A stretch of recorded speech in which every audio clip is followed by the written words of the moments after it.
행복한 안식일입니다. 아름다운 특창으로 하나님의 날개를 다시 한번 생각하게 해준 우리 두 분께 감사합니다. 또 너무나 이쁜 찬양으로 안식일 학교 시간에 찬양해준 우리 진서와 하은이에게도 깊은 감사를 드립니다.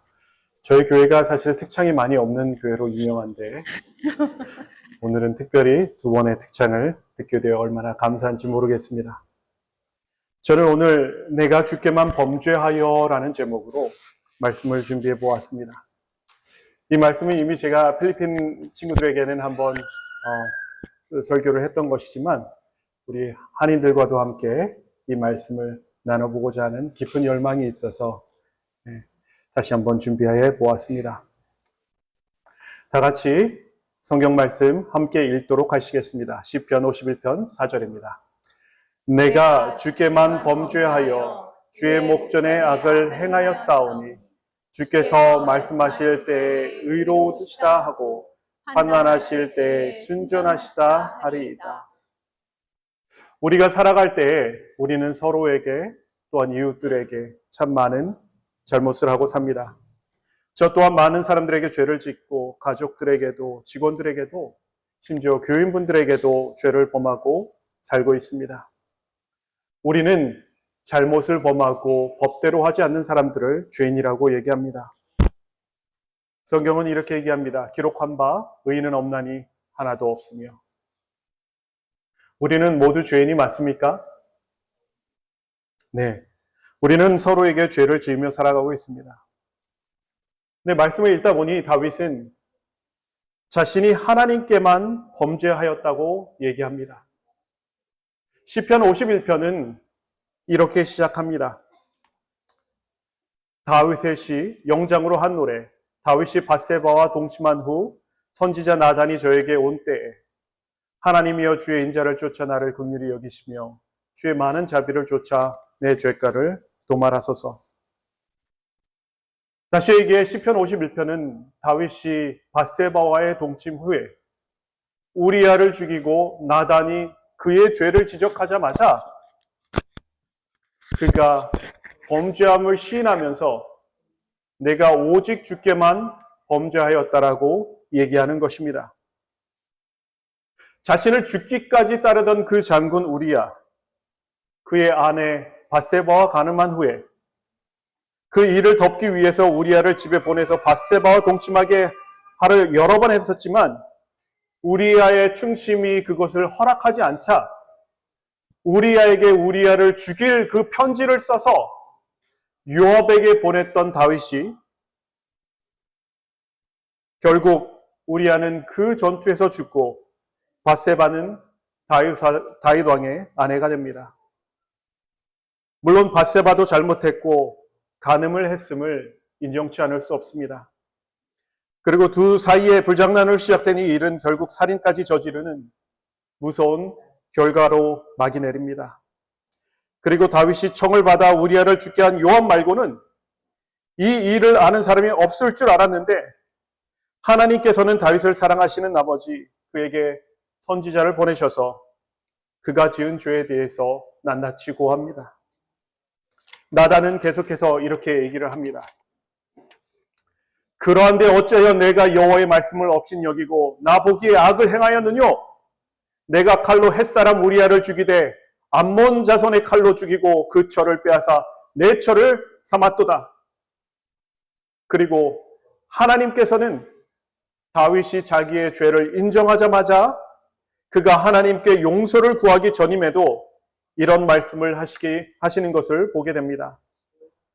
다윗이 나단에게 이르되 내가 여호와께 죄를 범하였노라 하매 나단이 다윗에게 대답하되 여호와께서도 당신의 죄를 사하셨나니 당신이 죽지 아니하려니와. 보통 우리는 회개를 먼저 해야지만 하나님께서 우리의 죄를 사하신다고 생각하는데 나단은 이미 하나님께서 다윗의 죄를 용서하셨다라고 얘기를 합니다. 그런데 왜 다윗은 하나님께만 범죄하였다 얘기하는지 저는 도저히 알 수 없었습니다. 그는 우리아에게도 범죄하였고 밧세바에게도 범죄하였고 우리아를 죽게 한 요압에게도 범죄하였습니다. 하지만 다윗은 내가 죽게만 범죄하였다라고 왜 얘기할까 하는 의문이 있었습니다. 그럼 다윗은 밧세바와 간음한 일 외에는 다른 잘못은 하지 않았나요? 다윗이 우리아를 죽게 한 것 외에도 그의 삶을 들여다보면 너무 많은 아내들을 둔 죄, 처와 후궁까지 둔 것, 그의 아들이 누이 다말을 간음하였을 때에도 그가 화만 내고 그를 질책하지 않았던 점, 실수가 많고 흠이 많았던 왕이 바로 다윗 왕입니다. 심지어 사울이 다윗을 죽이려 할 때 하나님께서는 다윗에게 유대 땅에 머물러라 라고 얘기하시지만 그는 이스라엘의 적국인 팔레스틴으로 망명을 해서 그곳에서 장수로 지내기도 하였습니다. 하지만 하나님께서는 이상하게도 성경에 후대 왕들을 평가할 때 다윗을 표준으로 삼아 이러한 말씀을 계속하시는 것을 보게 됩니다. 여호와 보시기에 정직히 행하여 그 조상 다윗의 길로 행하여 좌우로 치우치지 아니하고. 이런 다윗이 나중에는 우쭐한 마음에 이스라엘 백성들을 하나하나 계수하다가 7만 명이 죽게 된 것도 다윗 왕의 죄 때문이었습니다. 이에 여호와께서 그 아침부터 정하신 때까지 온역을 이스라엘에게 내리시니 밤부터 브엘세바까지 백성의 죽은 자가 7만이니라. 몇 명이 죽었다고요? 7만 명이 죽었다고 합니다. 이 외에도 블레셋 땅에 가서 수염에 침을 흘리며 미친 짓을 하기도 했었고 그의 실수와 죄를 따지자면 너무도 많은데 하나님은 그가 정직히 행했다라고 말씀하시는 것입니다. 하나님은 차별의 하나님이시고 좋아하는 사람의 죄는 고백 안 해도 용서하시며 몇 가지 문제들은 그냥 눈 감아주시는 하나님이신가요? 아닙니다. 다윗이 이러한 평가를 받을 수 있었던 것은 다윗은 그의 의로 산 사람이 아니라 하나님의 의를 의지하고 오직 하나님께 그의 생명을 맡기는 삶을 살았기 때문입니다. 다윗이 밧세바와 동침하고 우리아를 죽인 후 내가 죽게만 범죄하라고 한 고백은 그의 모든 죄가 이미 용서받았음을 알았기 때문입니다. 여러분의 죄는 용서받으셨나요? 네, 사실 우리의 모든 죄도 이미 용서받았습니다. 성경은 이렇게 얘기합니다. 그러므로 예수도 자기 피로써 백성을 거룩해 하려고 성문 밖에서 고난을 받으셨느니라. 로마서에서는 이렇게 얘기합니다. 그리스도 예수 안에 있는 구속으로 말미암아 하나님의 은혜로 값없이 의롭다 하심을 얻은 자 되었느니라. 우리가 값없이 의로운 자가 되었다면 우리는 죄인입니까? 아니요. 사실 우리는 더 이상 죄인이 아닙니다. 하나님께서 다윗에게 너의 죄는 이미 용서받았다라고 하신 것은 그분께서 미래의 십자가에서 죽으시며 그의 죄를 대신하실 것이기에 그를 용서하셨다라고 말씀하신 것입니다. 더 이상 다윗의 죄가 다윗도 또한 우리의 죄도 주관하지 못한다 얘기하시는 것입니다. 죄가 너희를 주관치 못하리니 이는 너희가 법 아래 있지 아니하고 은혜 안에 있음이니라. 죄의 값은 이미 지불되었기에 그 죄 때문에 우리가 더 이상 고통받지 않아도 된다는 것입니다. 그렇기 때문에 그리스도인들은 서로 정죄할 필요가 없습니다. 여러분이 지으셨던 그 죄를 예수님께서 이미 용서하셨고 지불하셨기 때문입니다. 성경은 우리에게 이렇게 알려줍니다.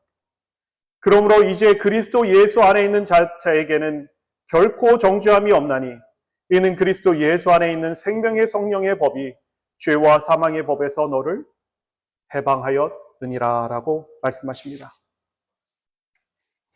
우리가 예수님 안에 있다는 것은 예수님께서 우리의 죄를 지시고 그분의 죽으심과 피로 이미 우리의 모든 죄는 다 지불되었기에 우리는 죄가 없는 자가 되고 더 이상 죄로 인해 정죄를 당하지 않음을 의미합니다.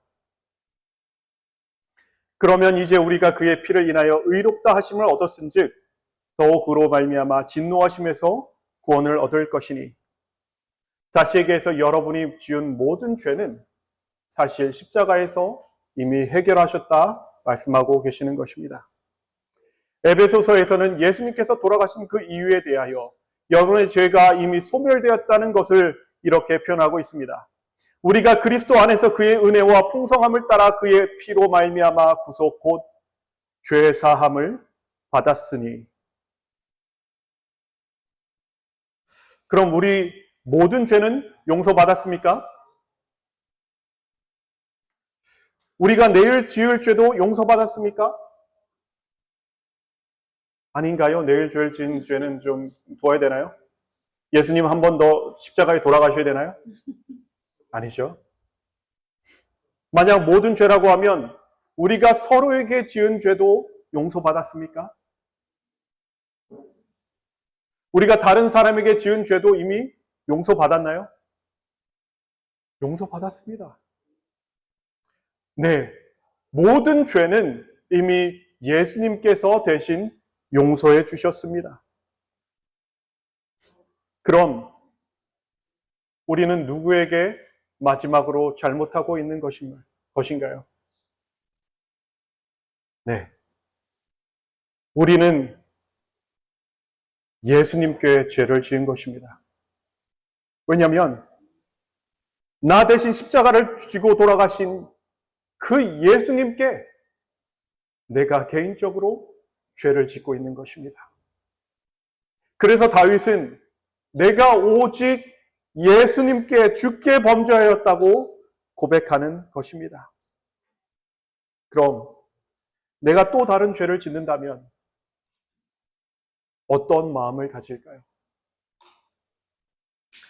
하나님께 창피하고 수치스러우며 예수님께 죄송하고 예수님께 십자가에 예수님께서 돌아가실 수밖에 없었던 것이 곧 나의 죄로 인함임을 내가 깨닫고 그분께 매달려야 하는 것입니다. 우리가 하나님 안에 있다면 용서를 경험해야 합니다.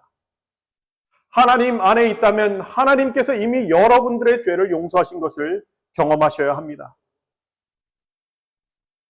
다시 얘기해 다윗은 하나님의 용서를 경험하고 그의 죄가 하나님을 십자가에 못 박았음을 알았기 때문에 그는 내가 주께 범죄하였다라고 얘기한 것입니다.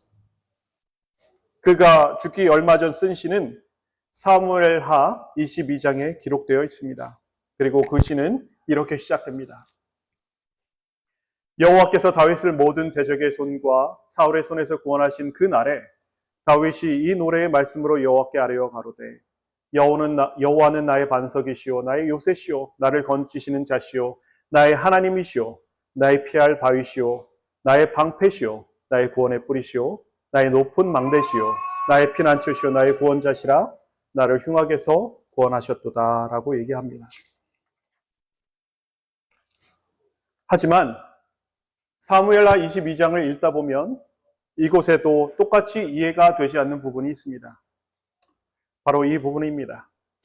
여호와께서 내 의를 따라 상 주시며 내 손의 깨끗함을 조차 갚으셨으니 이는 내가 여호와의 도를 지키고 악을 행하여 내 하나님을 떠나지 아니하였으며 그 모든 규례를 내 앞에 두고 그 율례를 버리지 아니하였음이로다. 내가 또 그 앞에 완전하여 스스로 지켜 죄악을 피하였나니 그러므로 여호와께서 내 의대로 그 목전에 내 깨끗한 대로 내게 갚으셨도다라고 고백하고 있습니다. 저는 이 말씀을 보며 얼마 전까지 다윗 참 뻔뻔하고 메모리가 굉장히 짧은 사람이구나라고 생각했었습니다. 어찌 그가 하나님의 계명을 잘 지키고 하나님의 율법 앞에서 완전하여 스스로 지켜 죄악을 피하였다라고 얘기할 수 있을까요? 이런 고백을 한 사람은 성경에서 다윗 외에도 욥기에서도 찾아볼 수 있습니다. 욥은 이렇게 얘기합니다. 하나님께 불러 아뢰어 들으심을 입은 내가 이웃에게 웃음 받은 자가 되었으니 의롭고 순전한 자가 조롱거리가 되었구나. 욥은 자신에게 뭐라고 얘기해요? 의롭고 순전한 자라고 스스로 얘기하고 있는 것입니다. 여기서 의롭고는 차티크라는 단어로 의로운, 공정한, 올바른이라는 뜻을 가지고 있고, 순전한이라는 단어는 탐임으로 완전한, 흠없는, 건전한이라는 뜻을 가지고 있습니다. 여러분, 완전한 사람 보셨습니까? 안 보셨나요? 저는 욥기를 보면서 이 사람 참 뻔뻔하구나. 제 영어 이름이 욥인데 이름을 잘못 줬나 했었습니다. 왜 다윗은 스스로 의롭다라고 얘기했을까요? 왜 욥은 스스로 완전하다고 얘기했을까요? 저는 이 말씀을 읽으면서 여러 번 무릎을 꿇었었습니다. 다윗도 욥도 이들이 가지고 있던 내 의라고 주장하는 이 의는 믿음으로 말미암는 의에 대해 얘기하고 있음을 알게 되었습니다. 다시 얘기해, 다윗이 자기의 의라고 밝힌 의는 자신이 이룬 의가 아니라 예수님께서 직접 이루신 그 의를 가지고 있다라고 고백하고 있는 것입니다. 그가 주께만 범죄하였다라고 한 것, 자기가 모든 규례를 지켰다고 한 모든 것은 그가 예수님의 의를 의지하였기 때문입니다. 이 세상에서 모든 규례를 지킨 것은 누구밖에 없죠? 오직 예수님밖에 없습니다. 그래서 그가 사무엘하 22장에 기록한 시의 후반부를 보면 그의 눈이 여호와 하나님께 맞춰져 있음을 우리는 말씀을 통해 볼 수 있습니다.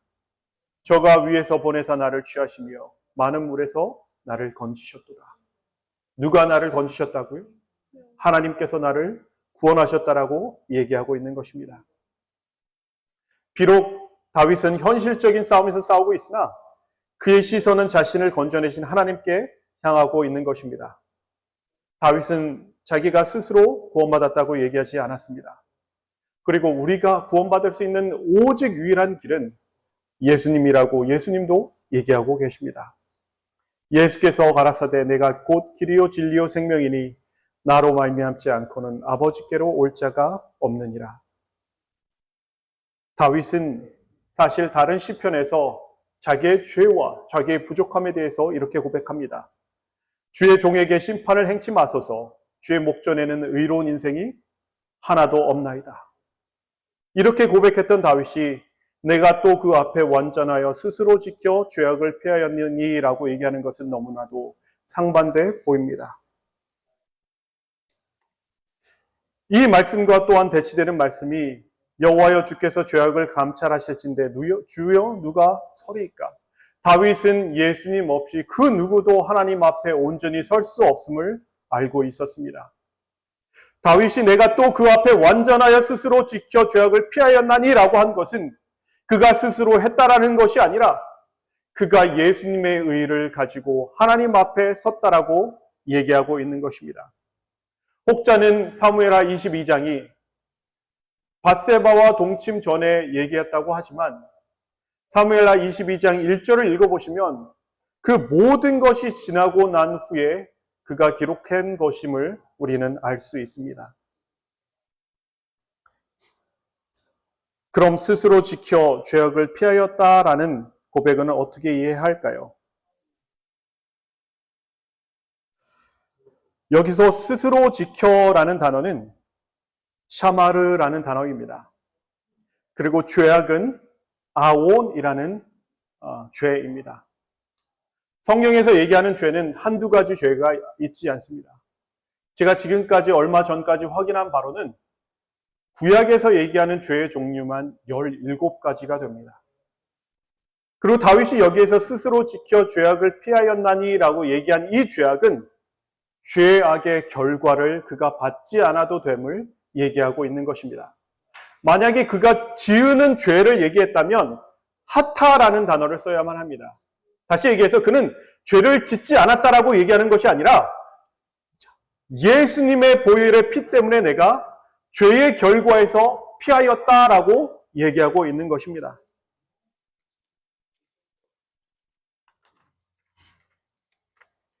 다윗은 그가 스스로 하나님 앞에 설 수 없음을 알고 있습니다.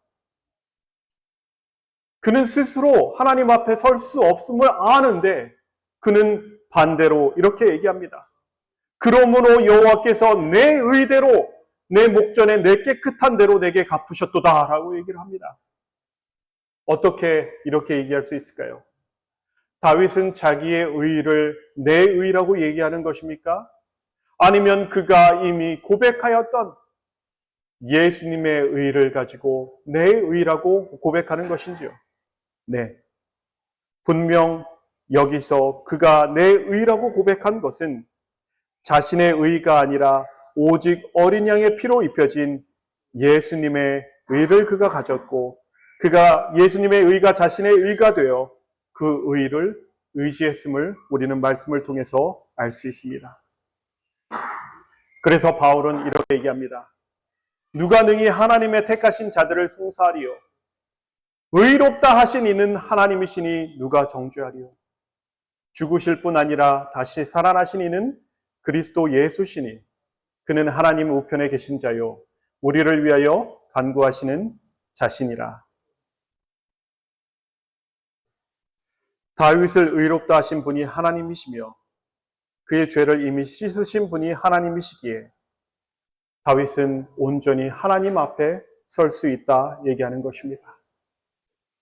사실 우리가 심판을 받는 이유는 우리의 죄 때문이 아닙니다. 우리가 심판을 받는 이유는 분명 믿음이라고 예수님께서 말씀하셨습니다. 우리도 여호와 앞에 이렇게 당당하게 설 수 있는 믿음으로 말미암는 의, 즉 예수님의 의를 가진 우리 모두가 되면 참 좋겠습니다. 우리는 누구의 의로 구원받습니까? 네, 내 믿음입니까? 아니면 예수님의 의입니까? 네, 우리는 예수님의 의로 구원받습니다. 그래서 히브리서 12장 2절엔 이렇게 얘기합니다. 믿음의 주요 또 온전케 하시는 이인 예수를 바라보자. 하나님께서는 우리가 온전치 않음을 잘 알고 계십니다. 그래서 그분 아들의 피로 우리를 온전케 해주시는 것입니다. 저는 그 앞에 있는 즐거움을 위하여 십자가를 참으사 하나님께 즐거움이 무엇일까요? 우리가 믿음을 가지는 것이 하나님께는 즐거움인 것입니다. 부끄러움을 개의치 아니하시더니 하나님 보좌 우편에 앉으셨느니라. 솔로몬은 이미 이렇게 고백하고 있습니다. 범죄치 아니하는 사람이 없사오니. 네, 죄를 범하는 사람들은 이제 누구에게 죄를 범하는 것이 아니라 바로 하나님께 죄를 범하고 있는 것입니다. 더 구체적으로 나를 위해 돌아가신 예수님께 계속해서 죄를 범하고 있는 것입니다. 그래서 범죄한 사람들에 대해서 성경이 얘기할 때 항상 이렇게 얘기합니다. 주께 범죄한 백성을 용서하시며 주께 범한 그 모든 허물을 사하시고 그들이 우상숭배한 것, 그들이 간음한 것, 그들이 살인하고 그들이 훔치고 그들이 배반한 모든 죄들은 그들이 하나님께 범죄하였다라고 얘기하고 있는 것입니다. 다윗과 같이 솔로몬도 주께 범죄한 백성이라고 얘기합니다. 내가 주께만 범죄하여 주의 목전에 악을 행하였사오니 주께서 말씀하실 때 의로우시다 하고 판단하실 때 순전하시다 하리이다. 네, 다윗처럼 우리가 오직 주께 범죄한 것은 이미 우리 죄를 용서하시고 우리 대신 십자가를 지신 예수님의 용서를 바라볼 때만 이해할 수 있는 문구입니다. 내가 다른 사람에게 지은 죄는 이미 예수님의 십자가로 용서되고 없지만 나 대신 죽으신 하나님께는 너무도 죄송하기에 내가 주께만 범죄하여 라는 고백을 할 수밖에 없는 진실한 마음을 볼 수 있습니다. 여러분, 우리는 주께 범죄하지 말았으면 좋겠습니다. 예수님을 십자가에 계속해서 못 박는 제 자신을 보면 희망이 없어 보이기도 합니다. 하지만 하나님께서는, 예수님께서는 내가 죄인을 위하여 이 땅에 오셨다 말씀하십니다. 하늘에 가는 백성들은 죄를 짓지 않는 백성들이 아닙니다. 하지만 예수님의 용서를 받아들이고 그분을 십자가에 못 박지 않기 위해 애쓰는 사람들일 것입니다. 우리의 의의를 주장하며 사는 사람들이 아닙니다. 하지만 예수님의 의의를 주장하며 내가 온전히 하나님의 계명을 지켰다 고백할 수 있는 사람들입니다. 그래서 하늘에 가는 사람들에 대해서 예수님께서는 이렇게 말씀하셨습니다. 종들이 길에 나가 악한 자나 선한 자나 만나는 대로 모두 데려오니 혼인 자리에 손이 가득한지라. 임금이 손을 보러 돌아올새 거기서 예복을 입지 않은 한 사람을 보고 가로되 친구여 어찌하여 예복을 입지 않고 여기 들어왔느냐 하니 저가 유구무원이거늘. 임금이 사람들에게 말하되 그 수족을 결박하여 바깥 어둠에 내어 던지라. 거기서 슬피 울며 이를 갈미 있으리라 하니라. 우리의 생각에는 악한 자는 하늘에 못 가고 선한 자는 하늘에 간다라고 생각합니다. 하지만 우리가 기억해야 할 것은 이곳에 있는 그 누구도 예수님을 십자가에 못 박지 않은 사람은 없다는 것입니다. 단 예수님의 의임, 그 예복을 입지 않은 사람이 쫓겨나가는 것을 우리는 볼 수 있습니다. 우리 함께 예수님의 의의를 우리의 의복으로 입는 우리 모두가 되었으면 좋겠습니다. 죄의 행동 때문에 고통스러워하지 않는 우리가 되었으면 좋겠습니다. 예수님께 잘못했다 고백할 수 있는 우리가 되었으면 좋겠습니다. 말씀을 드립니다.